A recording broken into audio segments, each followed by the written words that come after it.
On the Caribbean Sea, a happy family is having a wonderful vacation together on a yacht. The mother, Julia, jumps into the water to go for a swim. And while she's trying to relax, she feels something strange. However, she can't see anything around her, so she blames it on her imagination. Seconds later, the strange feeling returns.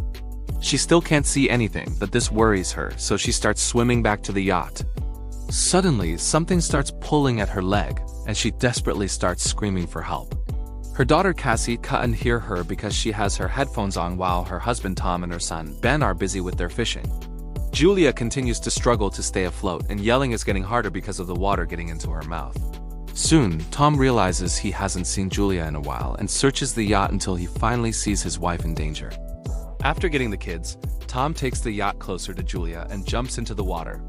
He quickly reaches his wife, holding her close to keep her afloat.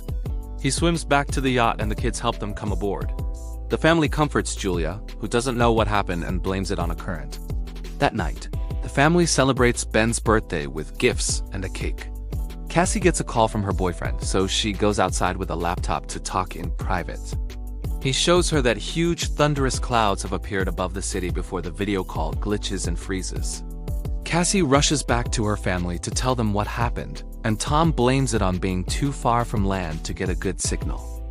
At that moment, they hear a noise and go outside to discover a pod of whales passing by. Tom explains that whales follow the Earth's magnetic field, but when storms cause abnormalities, the confused whales follow the storms to the coast instead. Suddenly, the yacht shakes, making Ben fall. Tom is worried that something may have damaged the yacht, so he goes diving to take a closer look. After a few seconds of searching, Tom resurfaces with a cut on his shoulder. Julia stitches the wound while Tom explains that he felt something behind him, and when he turned around, he got cut by the propeller. Whatever was swimming near him was really big, but he couldn't see it. What Tom did find was severe damage to the yacht, so they need to call for help. Julia repeatedly tries the yacht radio, while Cassie keeps looking for a signal on her phone to no avail. Suddenly, she's startled by a strange creature, but it's just Ben playing a prank with a mask. Eventually, the yacht stops working and is stranded in the middle of the sea. Julia finds a voice on the radio, but it's all indistinct noise. Tom says they have enough water and food for 4 days, so they'll have to wait for a fishing boat to pass by. Suddenly, the radar detects something nearby, and the family hears a strange noise. They rush outside and are shocked to watch several meteorites landing on Earth, making huge impacts as they crash. A meteorite falls into the water nearby, so Tom rushes to force the yacht to move again. As the engine struggles to move ahead, another meteorite falls and hits the area. The family holds onto each other in fear, and Tom notices that the balls of flame aren't meteorites, they're satellites. Then Ben points at some smoke coming out of the yacht. Tom takes a look and confirms the engine is fried. The wind is starting to pick up, so the family hides inside, not noticing that the compass is going crazy. The yacht starts shaking and Ben falls again, getting hurt in the process. As the waves crash against the yacht, Tom struggles against the wind to get the life jackets from a box outside and brings them to the family. At that moment, the power goes out, so Tom moves fast to press a button on the power box. When the lights return, Ben notices that Julia's nose is bleeding. As Julia starts getting dizzy, Cassie runs to the sink to throw up. Tom keeps trying the radio to no avail. Suddenly, the family hears a high-pitched noise and the wind gets worse. Julia tries to keep the doors closed. However, a hatch still opens, and soon the wind is breaking the windows. Tom lights a flare before darkness takes over. The next morning, the family wakes up in their shock to realize they survived the storm, although the yacht is mostly destroyed. The family goes outside only to discover that all the oceans in the world have disappeared, and now the yacht is stuck on land. After staring at the desert in shock, the family tries to think of what to do. Cassie looks for a signal, but nothing happens, and Ben plays with 2 dead crabs. Tom checks the compass and notices that the poles have been reversed. Last time this happened was more than 700,000 years ago. Cassie has a breakdown when she realizes her boyfriend must be dead and rushes to hide, kicking her mother out when she tries to comfort her. While Julia and Tom check what supplies have survived the crash, Ben ties his birthday balloons to a rock to hopefully get the attention of other survivors.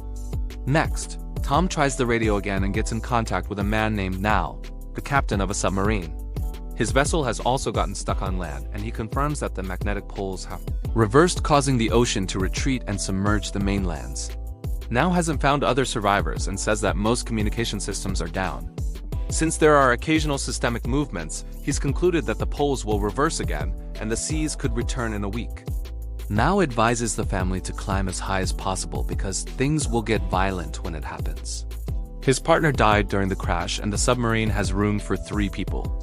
Julia and Tom convince him to save their kids, so he gives them his coordinates. Tom calculates that it'll take them 2 or 3 days to find the submarine. So he tells the family to have a good night of sleep because they'll leave early tomorrow. The next morning, the family is packing their supplies when Tom sees something moving nearby.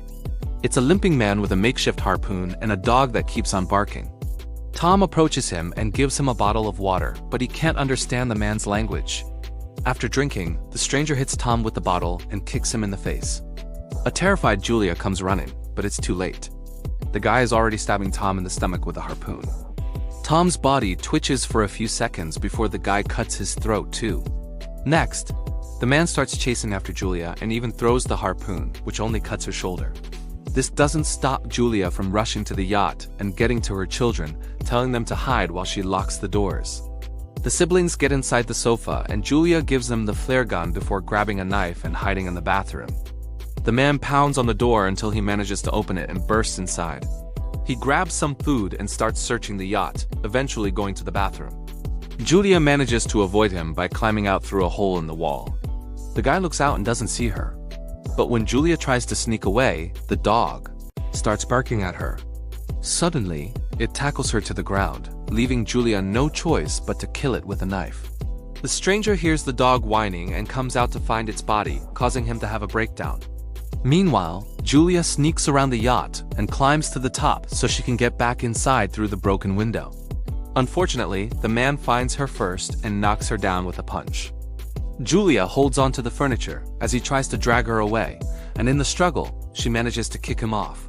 Then the guy steps on her wrist to make her drop the knife. He grabs her by the hair and smashes her face on the floor before throwing her on the sofa to start choking her. The kids have been watching everything and can't take it anymore. So Cassie comes out and shoots the man with a flare. A fire immediately starts spreading through the yacht, so the kids run out, but Julia goes back to kick the man in the face and grab the map with the coordinates plus their bags. Ben and Cassie cling to their father's body, and soon Julia joins them so they can all say goodbye together in tears. At that moment, the creepy man comes out of the yacht. So the family starts running away while the yacht blows up in a big explosion. Sometime later, the family stops at a small waterfall to rest. Cassie wonders if the crazy man came to them because of the balloons, which makes Ben feel guilty. Julia assures her son that it was his fault and urges the family to keep moving since the strange guy is still following them. At a small pond, Ben is fascinated by the body of a hammerhead shark. At that moment, Julia sees the man about to reach them. So the family starts running again. They go down a dune and discover a bunch of toxic waste, so they have to run around it carefully. Moments later, it appears they've lost their pursuer. As they continue to travel, they keep seeing other things stuck on the ground, like big dead sea animals and all the plastic from the bottom of the ocean. When Ben starts to slow down, Julia notices he's on the verge of dehydration and stops so everyone can rest. To her horror, the water bottle is almost empty and Cassie realizes she mustn't have closed it well. Julia yells at her for being careless, but Cassie says it doesn't matter because there's no way they'll survive this anyway. After a long argument full of screaming, the family keeps moving. Eventually, the group finds a crashed plane and is startled by some sudden movement, but it's just birds. The family decides they'll spend the night inside the plane. They share a snack, and Julia is heartbroken to find a family picture inside Tom's jacket. Cassie asks for the story of how her parents met, so Julia shares how Tom went to the hospital she worked at and became her patient. He declared his love for her with flowers and a beautiful poem. In the middle of the night, Cassie leaves the plane to relieve herself. Suddenly, the creepy man surprises her from behind, but Julia jumps on him first and repeatedly stabs him with unleashed grief and fury. Cassie has to help her calm down with a hug. The next morning, the body is covered in fleas. The family notices it has many bite marks, so there must be some animal hiding in the area. After the group leaves, a bunch of crabs come out of the man's mouth. A few hours later, Julia and Cassie stop to look at the map, but Ben just keeps walking.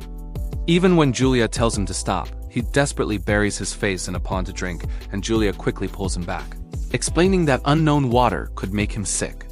The family keeps on traveling and has to cover their heads to protect them from the scorching sun.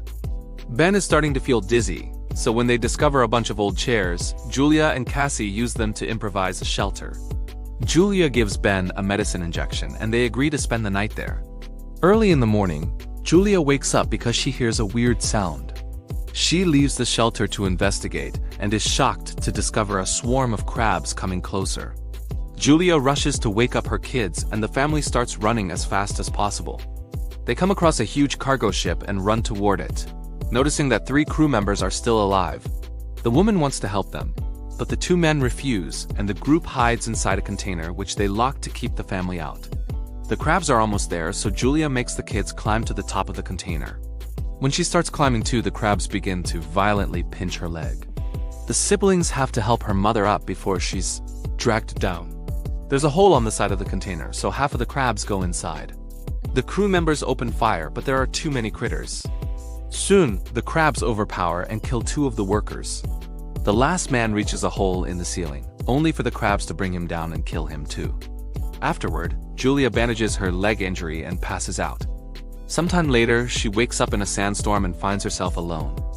She panics as she comes down to look for her kids, although first she grabs the dead woman's weapon.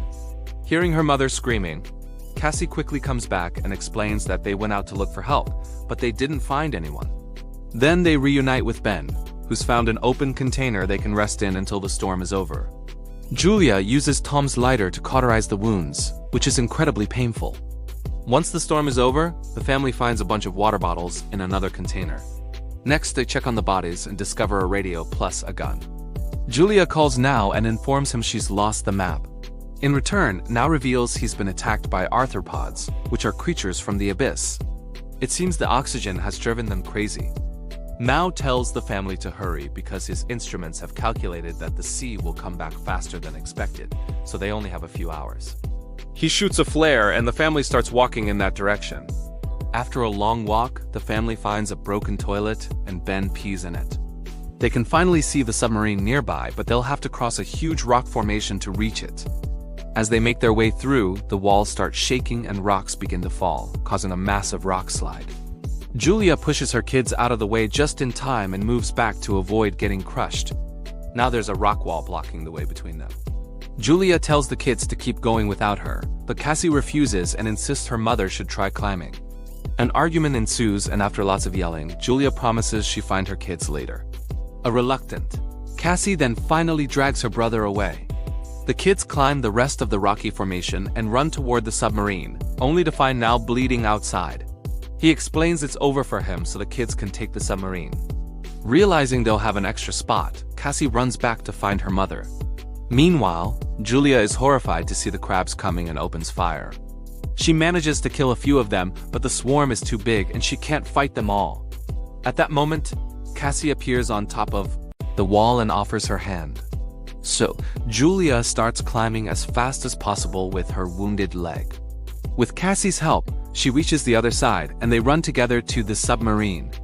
Ben is already standing on the roof and opens fire to keep the crabs distracted while his family climbs too. The crabs find Na's body and immediately feast on it.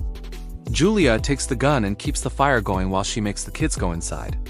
Once they're safe, she realizes she's out of bullets, so she throws the gun at the crabs and joins her children inside. The family makes sure to lock the hatch properly and watches the crabs surround the submarine on the windows. At that moment, the ocean finally returns, so the trio rushes to their seats and puts on the belts before holding hands. The raging waves soon hit the submarine and start throwing it around, causing Julia to have visions of everything that happened and Cassie to throw up. Soon, the high-pitched noise returns and knocks the family out. Sometime later, Julia and the kids wake up and are happy to confirm they're alive. They unlock the hatch and go out to discover that the waves have dropped the submarine in a destroyed city, which means there's hope to survive and rebuild. Make sure to subscribe and turn on notifications so you can watch more videos like this. Thanks for watching.